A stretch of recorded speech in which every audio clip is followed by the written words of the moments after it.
Governo do Estado adota medida enérgica para renegociar a dívida com a União. A Procuradoria de Santa Catarina entrou com mandado de segurança para evitar a cobrança abusiva. Raimundo Colombo vai a Brasília na sexta-feira para discutir o assunto com a presidente Dilma Rousseff. Atenção ao prazo, faltando pouco mais de 20 dias para o fim do cadastramento biométrico, muitos eleitores catarinenses ainda precisam regularizar a situação. Alerta aos contribuintes. Começou hoje a entrega da declaração do imposto de renda, que neste ano traz algumas mudanças. O prazo para acertar as contas com o Leão encerra no final de abril. E ainda no futebol, as informações sobre o clássico entre Chapecoense e Criciúma, que define amanhã o campeão do turno do estadual. O Band Cidade desta terça-feira já está no ar.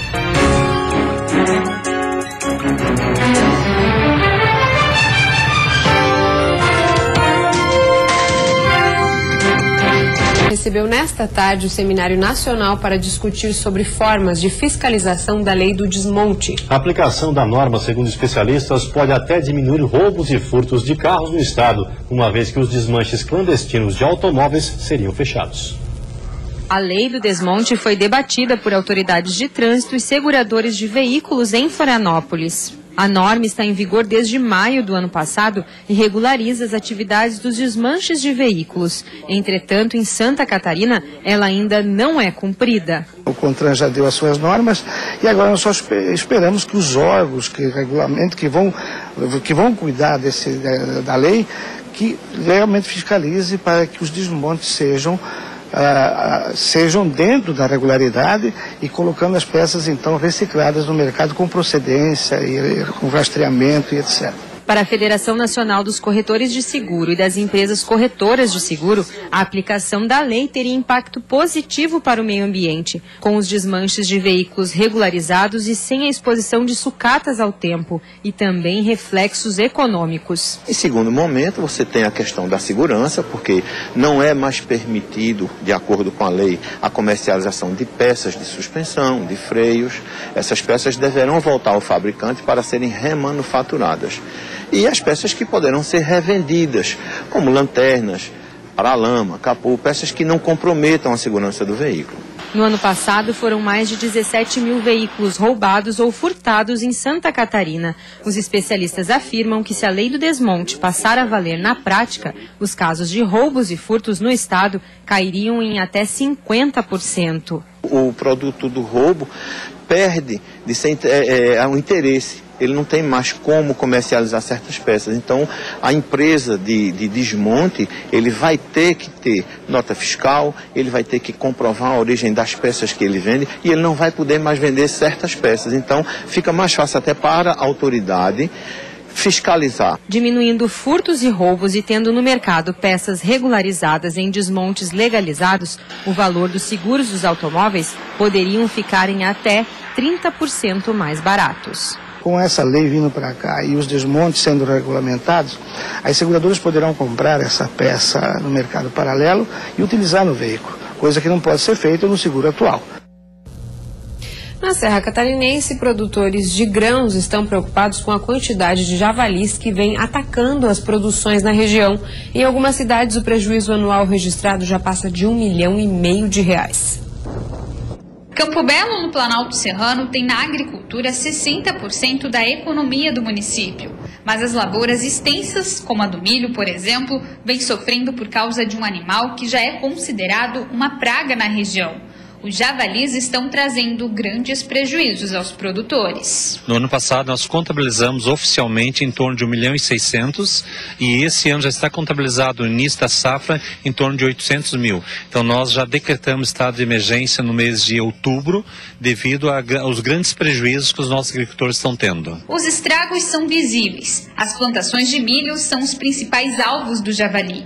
Seu Irineu, que tem propriedade no local, diz que todas foram atacadas pelos animais. Nas regiões onde é que não tem tanto milho, ele ataca o soja, feijão, todas as culturas ele ataca. E aí a perca onde ele foi é total? É grande a perca, né? Inclusive no soja e nas coisas assim um pouco menos, mas no milho, se não tiver gente direto hoje atendendo, ele acaba com o milho, ele come todo o milho. Os javalis que habitam a região atacam principalmente as lavouras. Eles são considerados da espécie exótica porque cruzam com porcos domésticos, o que gera os filhotes conhecidos como javaporcos. E é aí que está o grande problema para o controle populacional desses animais. Uma cruza de javali com a porca aí para dar animais com seus 250, 280 quilos é normal. Entendeu? Isso comendo uma média de 3, 4% do peso corporal diário e estragando muito mais do que come, a causa de perca da agricultura é muito grande. Estima-se que a população de javali na região seja em torno de 15 mil. Para tentar controlar essa situação, uma das alternativas é a caça, que já foi legalizada. Porém, os caçadores precisam ter arma registrada para fazer esse tipo de abate. Mesmo assim, a caça do javali não é muito fácil. Na maioria das vezes, os cachorros auxiliam no trabalho. Durante a noite aí a gente vê relato de cachaça porco macho, andar 40 km, 35 km, então é difícil.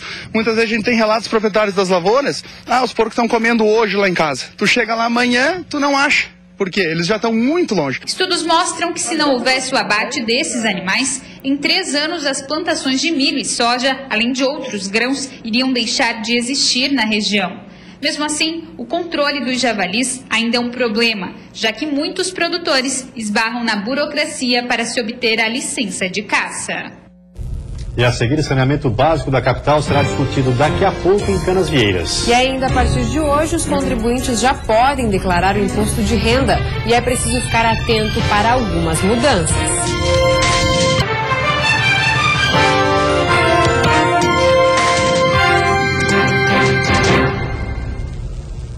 Uma audiência pública no norte da ilha discute daqui a pouco o saneamento básico da capital. Algumas propostas serão apresentadas hoje. A audiência será realizada no Centro de Convenções de Canasvieiras. A praia ficou conhecida especialmente nesta temporada pela contaminação no mar, causada pelo Rio do Brás. Imóveis com saneamento irregular foram notificados por despejarem esgoto no rio, um problema antigo e conhecido dos moradores da capital. A audiência deve começar logo mais às 7h30 da noite e algumas propostas de possíveis soluções devem ser apresentadas, como o uso de novas tecnologias para esgotamento sanitário, a construção de estações em áreas com rede coletora e a proibição de despejos finais em córregos, manguezais e nas baías e lagoas da cidade.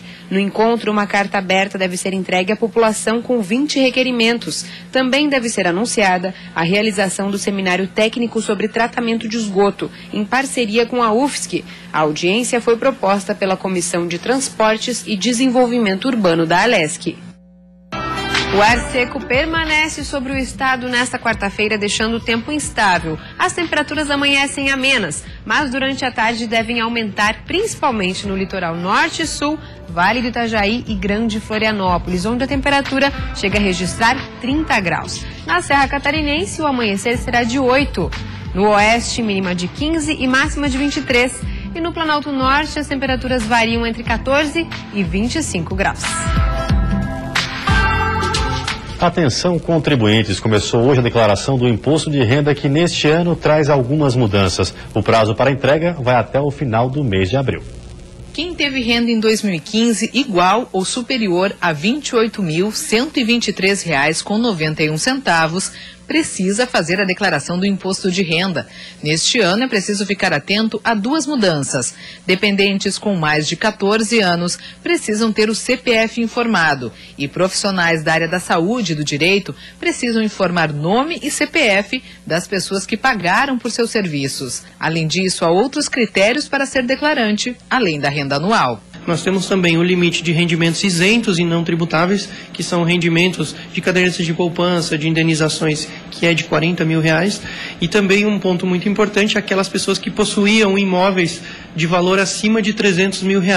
Então, se eventualmente ela se enquadra em uma dessas situações, ela precisa declarar o seu imposto. Para que não haja nenhum problema com o leão, estar com todos os documentos em mãos garante a entrega de uma declaração correta. É sempre importante ter em mãos todos os seus documentos de rendimentos, tudo aquilo que você recebeu, as informações de bancos, informações de aplicações bancárias, as informações que você teve, eventuais gastos com educação, gastos com saúde, e também informações de planos de saúde, informações de todas aluguéis que você eventualmente, se você é locatário, que você tenha as informações dos aluguéis, se você é locador, que você tenha as informações dos recebimentos. Então, muito importante você reunir todas essas documentações. O prazo, que começou hoje, segue até o dia 29 de abril. O site para download do programa é receita.fazenda.gov.br. Termina no dia 22 deste mês o cadastramento biométrico em Santa Catarina. O eleitor que perder esse prazo pode sofrer várias penalidades. Na maior cidade do estado, Joinville, são mais de 409 mil eleitores. Desse total, 75,61% já compareceram ao cartório para regularizar a situação. Na capital, 75,91% dos mais de 350 mil eleitores já realizaram um cadastramento biométrico obrigatório. Em Blumenau, o percentual de eleitores cadastrados, segundo o último levantamento, é de 75,51%. Em São José, 78,53%. E em Palhoça, município mais regular até o momento, 82,34% dos eleitores já realizaram o cadastramento. Nesse sábado, haverá plantão das 9 às 14 horas nas cidades de Florianópolis, Joinville, Blumenau, São José e Palhoça. E nos dias 19 e 20, sábado e domingo, também haverá plantão nessas cidades para atender os eleitores que deixaram para a última hora. Os locais podem ser conferidos através do site do TRE Santa Catarina. O eleitor que não respeitar o prazo estipulado pela Justiça Eleitoral terá o título eleitoral cancelado e não poderá votar nas próximas eleições. Quem não votar e nem justificar ficará sem quitação eleitoral, impedido, por exemplo, de obter passaporte, identidade, posse em cargo público, dentre outras restrições.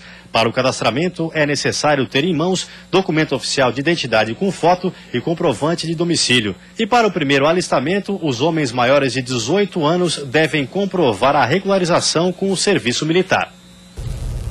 E depois do intervalo tem futebol, a expectativa para a última rodada do primeiro turno do estadual. A briga pelo título é entre Criciúma e Chapecoense. E o Alvinegro da capital apresenta mais um reforço para tentar reverter a crise dentro de campo. Nós voltamos já.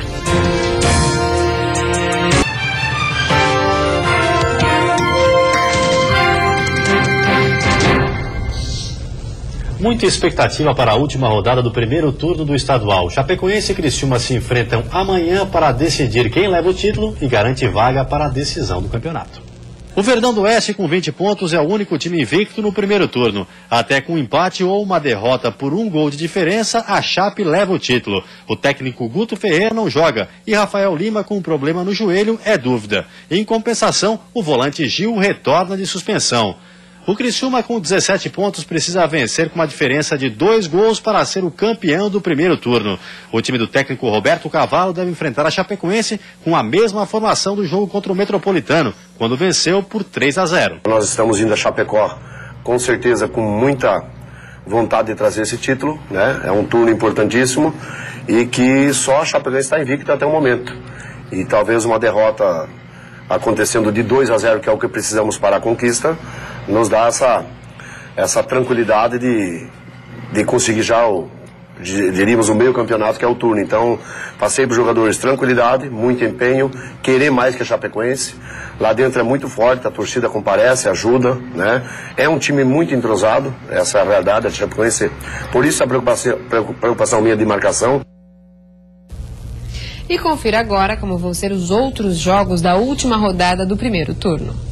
Na ressacada também, amanhã, Avaí e Inter de Lages se enfrentam às 7h30 da noite. O Leão vem de 2 vitórias importantes, venceu o clássico contra o Figueirense e derrotou o Guarani de Palhoça no fim de semana. E um dos gols, por sinal, um golaço, foi do jovem Wilker. Ele diz que se sente preparado para jogar contra o Internacional, mesmo tendo que disputar vaga com outros garotos da base. A disputa sadia, né? Somos todos amigos, somos crias aí da casa, da base, mesmo juntos.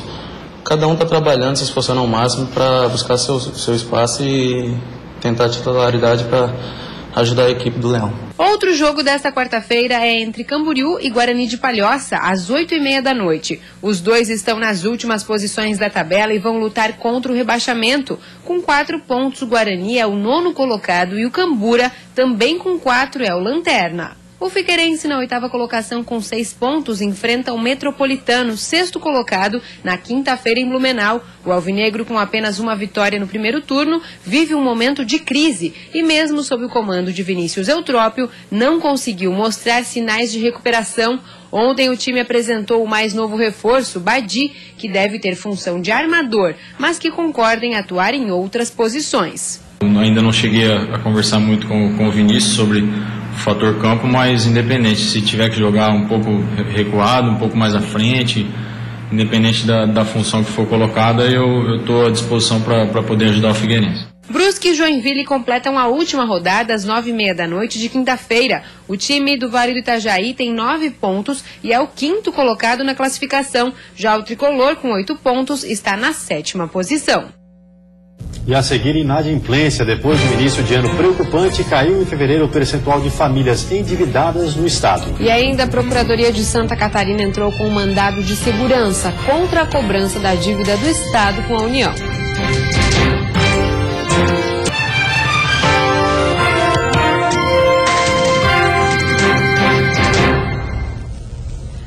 Cientistas correm contra o tempo em laboratórios de todo o país para entender como age o Zika vírus e descobrir em detalhes as suas consequências. No interior de São Paulo, pesquisadores conseguiram isolar uma proteína que contém informações sobre o vírus, passo importante para a vacina. Na Bahia, o maior esforço é para desenvolver um teste mais preciso para detectar o Zika.